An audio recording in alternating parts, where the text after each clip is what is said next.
ভূটানত কাম কৰিবলৈ যোৱা 3 শ্ৰমিকে ঠিকাদাৰৰ ৮০,০০০ টকালৈ পলায়নৰ অভিযোগ। গোৱালপাৰা জিলাৰ জলেশ্বৰৰ হাৰুফুটা গাঁৱৰ ঠিকাদাৰ নুৰ জামালে 3 শ্ৰমিকক আগধন দি ভূটানৰ তাৰিংথেত কাম কৰিবলৈ লৈ গৈছিল।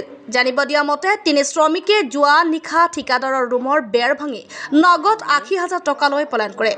3 শ্ৰমিক ক্ৰমে জলেশ্বৰ সমষ্টিৰ হালধোৱা গাঁৱৰ ৰাছিদুল, হাৰুৱাফুটা গাঁৱৰ মহম্মদ আৰু গোসাইডুবি গাঁৱৰ সামিৰ হুছেইন বুলি জানিব পৰা গৈছে।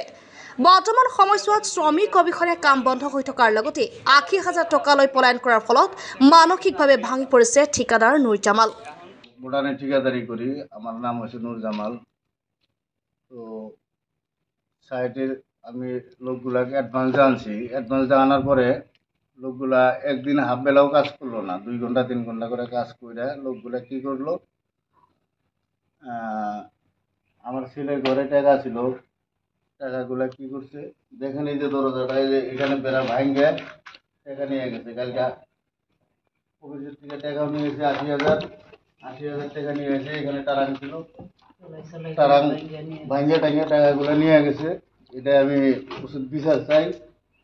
তো আমার তো লোকগুলোর নাম হচ্ছে, একটার নাম রাশিদুল, একটার নাম মোহাম্মদ, আর একটার নাম হচ্ছে সামির হোসেন।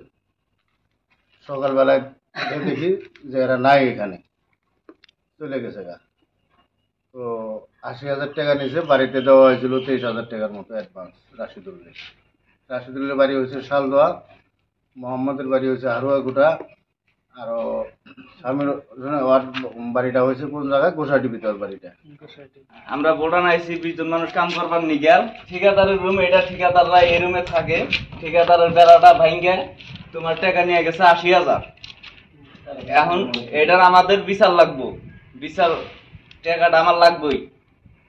কালকে রেশন উঠাইছে, হাপ্তা খরচা উঠাইছে, আজকাল লোক গুনেরা পয়সা দিব, যার যার সবের বাড়িতে বাড়িতে 10,000 5,000 এরকম করে পয়সা দিব। এই পয়সা গুনে দেখেন 3টা লোকে আজকে রাইতে 3টা বাজায় আমার ঠিকাদারের রুমে দেখেন যে পেলাই সেলাই গুনে ভাঙ্গা টেরাঙের মধ্যে পয়সা আছে, তালা ভাঙ্গা ওই জঙ্গলের মধ্যে নিয়ে 3 চোরে নিয়ে ভাইগা গেছে গা। একজনের নাম হইলো রাশিদুল, একটার নাম হইলো মোহাম্মদ, আর একটার নাম কি সামিরুল। সামিরুলের বাড়ি ধরেন গোসাইডুবি, রাশিদুলের বাড়ি হইলো এবং শালদোয়া, আর মোহাম্মদের বাড়ি হইলো এবং হারুয়াঘুটা।